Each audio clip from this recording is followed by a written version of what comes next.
Historia de la Sagrada Pasión, sacada de los 4 Evangelios por el Padre Luis de la Palma. Capítulo 26. Sacan a crucificar al Salvador con su cruz a cuestas.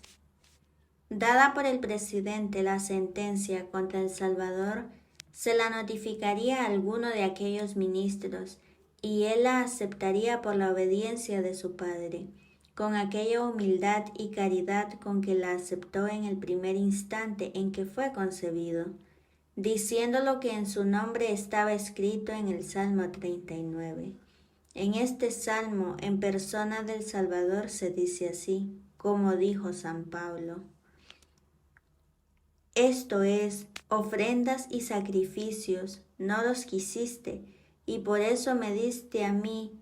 este cuerpo. Conviene a saber para ofrecerte en él agradable sacrificio, holocaustos y sacrificios de los que se suelen ofrecer por algún pecado. No los deseaste ni pediste. Entonces dice: ahora vengo yo a muy buen tiempo. En el principio del libro está escrito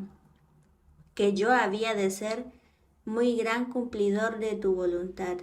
Así lo quiero yo, Dios mío, y tu mandamiento, aunque sea de morir, lo tengo yo en mitad de mi corazón. Esto está escrito en aquel salmo, y no se puede dudar, sino que en esta hora estuvo lleno el corazón del Señor de muy fervorosos afectos,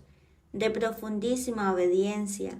y ardentísima caridad de Dios y de los hombres. Y se puede considerar que diría: para esto, Padre mío, nací, y para esto vine al mundo, no a buscar mi descanso ni mi gloria, sino la tuya, y la salud de las almas que tú me encomendaste. Los hombres eran los reos, los acusados y los que habían de ser condenados en tu justísimo tribunal. Y por librarlos yo de la justa y rigurosa sentencia que en él habían de oír, me he presentado como reo y culpado en el suyo, que es injusto, para ser condenado en él como lo soy. Recibid, Padre eterno, esta sentencia, en cuenta de la que vos habíades de dar contra ellos. Y pues yo soy condenado por ellos, siendo inocente y justo, sean ellos libres y absueltos por mí, aunque sean culpados y pecadores. Habiendo pues concluido Pilatos con lo que era de su oficio, se retiró a su casa, dando lugar a la ejecución de los ministros. Los sacerdotes daban orden como se publicase por toda la ciudad, y se diese aviso a los vecinos y a los forasteros que habían venido a celebrar la Pascua, como el presidente, convencido después de mucha información de los embustes y delitos de aquel hombre, le mandaba crucificar con otros 2 ladrones, y con esto el concurso de la gente a las casas del presidente sería extraordinario, deseando todos ser testigos de suceso tan notable. Y como ya estaba ausente el juez, los ministros se entregaron en el reo sentenciado. Y esto significó el evangelista cuando dijo: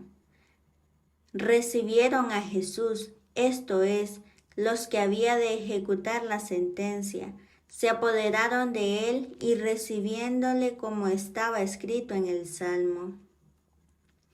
Y lo primero que hicieron fue desnudarle la clámide o púrpura que le habían puesto por escarnio,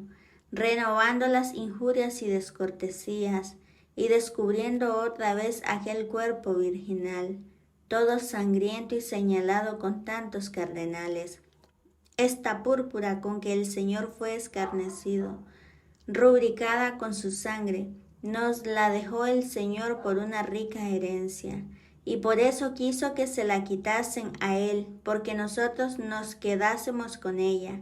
y nos honrásemos y preciásemos de ella, deseando pasar injurias, falsos testimonios, afrentas, y ser tenidos y estimados por locos, por desear parecer e imitar en alguna manera a nuestro Creador y Señor Jesucristo. porque esto es vestirse de su vestidura y librea, de la cual se vistió Él por nuestro mayor provecho espiritual, dándonos ejemplo que en todas las cosas a nosotros posibles, mediante su divina gracia, le queramos imitar y seguir, como quiera que Él sea el camino que lleva a los hombres a la vida. La corona no dice el Evangelio que se la quitasen, y así parece que se quedó con ella, para ir coronado como víctima, agradable a la ara de la cruz. Ni era razón que le quitasen la corona al que era Rey eterno, y de todos los siglos. Y si la púrpura se la quitaron para vestir y honrar su cuerpo místico, la corona se había de quedar fijada en él, como en quien era la cabeza de este cuerpo. Después de haberle quitado la púrpura, le volvieron a vestir de sus vestidos, buscando en esto su mayor deshonra y que fuese más conocido por ellos, cuando le llevasen al suplicio.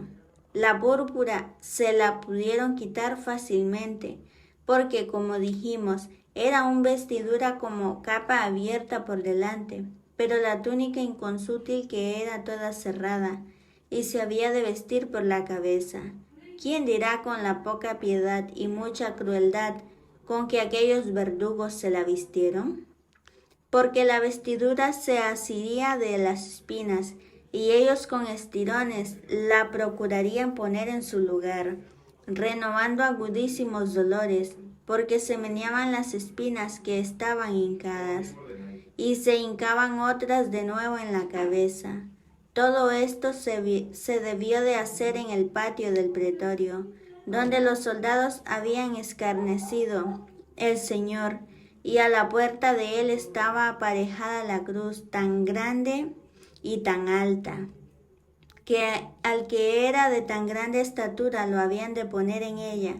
como él mismo lo dijo, levantado en lo alto de la tierra. Y aunque es verdad que habían dado libertad a Barrabás, que era ladrón, homicida y sedicioso, quedábanles en la cárcel otros 2 ladrones merecedores de muerte, los cuales determinaron crucificar en compañía del Salvador. Debieron de solicitar aquesto de los judíos, y vendría de buena gana en ello el presidente. Lo primero, por hacer más solemne este acto de justicia, y dar al pueblo que había concurrido un espectáculo tan notable, y lo segundo, para mayor infamia y deshonra del Salvador, y para disimular y encubrir mejor la malicia y pasión con que se había procedido en su causa, haciéndola una misma con la de los ladrones, y pretendiendo que pensasen y se persuadiesen todos, que con la justicia que eran condenados ellos, era también condenado él, y sirvióse a Dios de sus dañadas intenciones, para hacer más ilustre ejemplo de humildad de su Hijo, y como notó San Marcos, para cumplimiento de la profecía de Isaías que dice: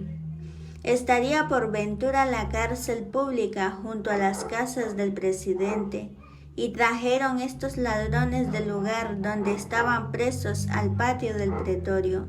donde los aguardaba el Salvador, el cual los miró y recibió con la benignidad y agrado que siempre recibía a los pecadores, a aquellos principalmente que habían de ser compañeros de su deshonra y tormento, y ellos empezarían por ventura a blasfemarle, desde luego con impaciencia de su pena, y con desdén y desprecio del Señor, viendo que solamente por calificar su deshonra se les anticipaba a ellos su castigo, y los sacaban en aquel día tan solemne y en su compañía. Todas estas prevenciones se hacían en los ojos de la Virgen, la cual sabía muy por menudo las cosas que pasaban, y oía el ruido y voces de la gente, que concurría y veía lo que desde lugar decente y algo apartado se podía ver. Las santas mujeres que estaban en su compañía, viendo la buena voluntad que Pilatos había mostrado, la resistencia que hacía a los pontífices y al pueblo, y los medios que ponía para librar al Señor, habían concebido esperanza de mejor suceso, mas cuando vieron rendido al juez y a la sentencia dada y publicada, y que se iba de hecho ejecutando, ¿quién dirá el dolor de su corazón y las lágrimas que se renovaron en sus ojos? Pero la Virgen Santísima, que sabía mejor que ellas todo lo que había de suceder, y estaba apercibida para este trance tan acerbo y riguroso, no hizo ni dijo cosa que no fuese de suma magnanimidad y modestia, esforzándole el Espíritu Divino y acrecentándole las fuerzas, como lo pedían las ocasiones. Y aunque atravesada de agudísimo dolor, pero prevenida de la divina gracia y enseñada de Dios, que le guiaba el Santo Monte a ser participante más de cerca de las afrentas y tormentos de su Hijo, determinó de ponerse en parte donde pudiese verle y ser vista de él cuando pasar, y así con maravillosa constancia y valor se adelantó con su santa compañía y se puso en el lugar que deseaba.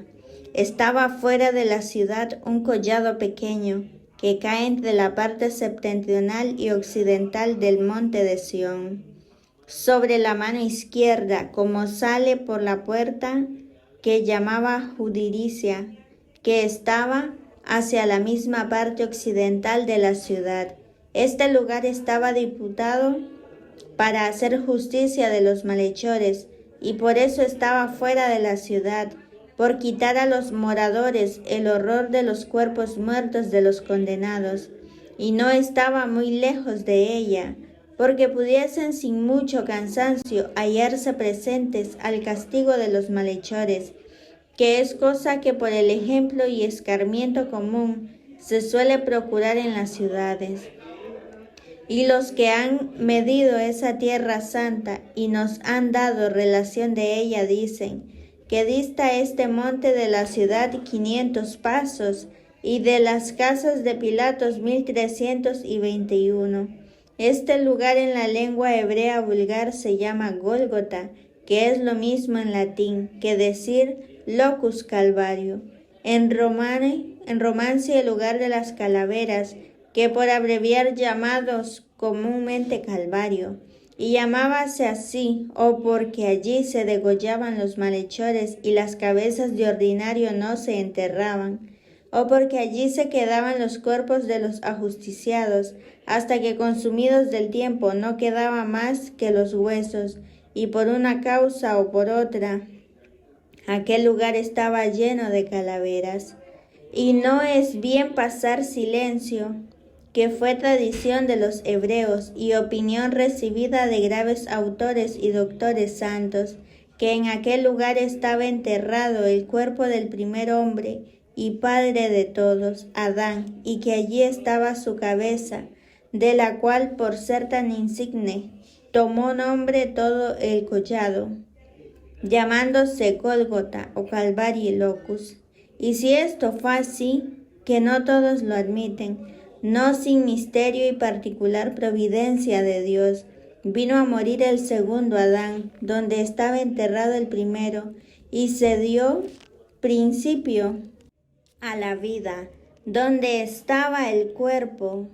del que fue origen de nuestra muerte, y cayó la sangre del Hijo de Dios sobre la cabeza de aquel, que por serlo del género humano, comunicó a todos sus hijos la culpa que había de ser lavada con esta sangre. De cualquier manera que esto sea, el lugar era infame, tenido por inmundo entre los judíos, y por abominable para todos, y en este determinaron de crucificar al Salvador, castigándole como a malhechor en compañía de otros, igualándole en todas las cosas con ellos, para que fuese mayor su deshonra, llevándole por las calles públicas y acostumbradas al mismo lugar donde ajusticiaban los otros malhechores, y así se cumplió como notó San Pablo, lo que en figura se mandaba en el Levítico, que del becerro que se sacrificaba por algún pecado, la sangre se llevase al tabernáculo y santuario, y el cuerpo para ser quemado fuera de los reales, por lo cual dice Jesús, Salvador nuestro, para santificar con su sangre al pueblo, padeció también fuera de la puerta de la ciudad. Apercibidas todas estas cosas, le sacaron a crucificar, y sacándole con toda la solemnidad que a otros condenados, y mayor por las circunstancias particulares que concurrían en él. El concurso de la gente por las calles era extraordinario, porque el Señor era muy conocido por toda la tierra, y por causa de la Pascua estaba llena de forasteros la ciudad de Jerusalén. Todos hablarían del caso, por haberse procedido en él con tanta violencia, publicidad, y darían varios pareceres, unos excusando y otros condenando la persona del Salvador, arrimándose al de sus letrados y sacerdotes. Las olas de la gente serían grandes de los que iban y venían a casa del presidente, y traían la voz de que ya le sacaban,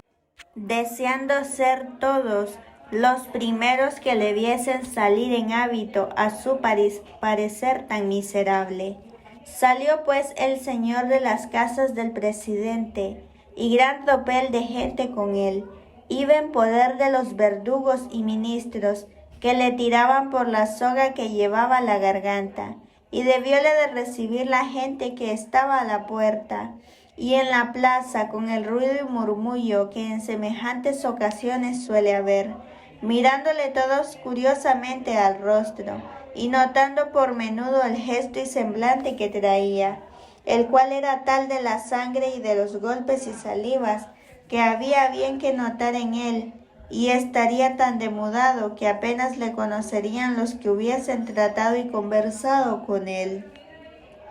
La cruz en que le habían de ponerse la tenían aparejada fuera de la puerta de las casas de Pilatos, a distancia de 26 pasos,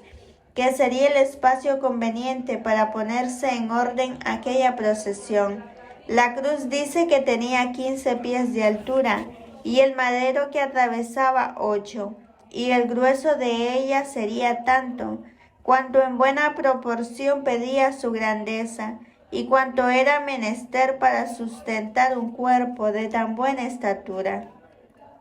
Esta cruz tan grande y tan alta sería lo primero que vio el Salvador, luego que salió de la puerta, y en ella reconoció las armas de su victoria, el cetro de su reino, el trono de su majestad y el tribunal de su clemencia, y la llave con que había de abrir las puertas del cielo. Luego que llegó a ella aquellos ministros bárbaros, y en quien no parece que había quedado rastro de humanidad, se lo mandaron a tomar sobre sus hombros, y que por sí mismo se la llevase hasta el lugar donde había de ser clavado en ella. Y nueva manera de exclusión de sentencia,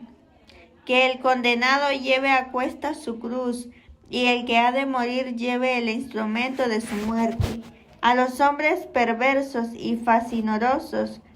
cuando los llevaban al suplicio, les esconden el cuchillo o instrumento que les ha de quitar la vida, por no lastimarlos con la vista de él. Y al que a todos Dios nos da la vida, le hacen ver, abrazar y llevar sobre sus hombros el madero de su muerte, en que le han de clavar, mayormente siendo tan grande y tan pesado, que apenas un hombre sano y robusto lo pudiera bien sufrir. Cuanto menos podía el que, siendo por su complexión tan delicado, estaba tan gastado y consumido. Bien pudo ser, como algunos dicen, que fuese costumbre y estilo ordinario llevar los condenados las cruces en que habían de ser crucificados, y a esto parece que alude la sentencia del Salvador: el que quisiere venir en pos de mí, tome su cruz y sígame. Porque ¿para qué les había de mandar a tomar sus cruces, sino por ser costumbre llevarlas los que habían de ser crucificados en ellas? Y si esto era así, no solo fue gran crueldad hacérsela llevar al Salvador, y sustentar aquel peso al que apenas podía sostenerse así, sino también fue sumo desprecio, porque siendo la cruz cosa tan infame y abatida, y que no la llevaban sino los que habían de ser puestos en ella, no les pareció que había otro tan vil y despreciado como él, ni que pudiese o quisiese cargarse con ella, sino solo él. No reparaban en su flaqueza ni en su cansancio y fatiga, porque no hacían caso de él. Solamente pretendían llevarle por las calles públicas, a vista de todo el pueblo, humillado y afrentado, con carga tan infame, y que por esta señal de llevar la cruz fuese conocido de todos, que él era el que había de ser crucificado en ella. Abrazóle el Señor de buena gana, viendo y considerando las maravillas que había de obrar por medio de ella, y tomó en ella sobre sus hombros la carga de nuestros pecados, que solo él la pudiera llevar, y levantó en alto el cetro de su imperio. Y como dijo Isaías, su reino y su imperio se cargó sobre sus hombros. De esta manera empezó a caminar por las calles públicas de Jerusalén. Delante iba muchedumbre de pueblo, después los sacerdotes, los ancianos y letrados, los escribas y fariseos, muy alegres de la victoria que habían alcanzado. Seguranse los soldados y gente de guerra con sus armas, que si los llevaron para prenderle, mucho mejor las llevarían para crucificarle, temiendo siempre que sus discípulos no moviesen algún alboroto en el pueblo, para lo cual era bien estar apercebidos, y para cualquiera otra cosa que se ofreciese. Después de estos iban los verdugos y ministros ejecutores de gentiles, con los clavos, barrenas, sogas, martillos y los demás instrumentos necesarios. A la postre iban los justiciados, que eran 3, 2 ladrones, y después de ellos, como más insigne, el Salvador, con su cruz sobre los hombros, al cual seguía mucha turba de pueblo y de mujeres que le iban llorando y lamentando, porque eran muchos los que le querían bien y le tenían obligación por los beneficios que de él habían recibido. No faltaría en este acto tan solemne la voz del pregonero, que fuese publicando como aquella justicia la mandaba hacer Poncio Pilatos en aquel hombre, porque era blasfemo contra Dios y traidor contra el César, y tenía alborotado al pueblo con sus embustes y mentiras, y finalmente se pregonarían del Señor tales delitos, que viniesen bien con la sentencia tan rigurosa que él se ejecutaba. El ruido de las armas y las voces de los ministros serían muchas para hacer lugar y hender entre la gente, la cual se llegaría a porfía por ver de cerca el rostro del Salvador corriendo por unas calles y por otras, y atajando los caminos para mirar otra vez al que habían conocido en estado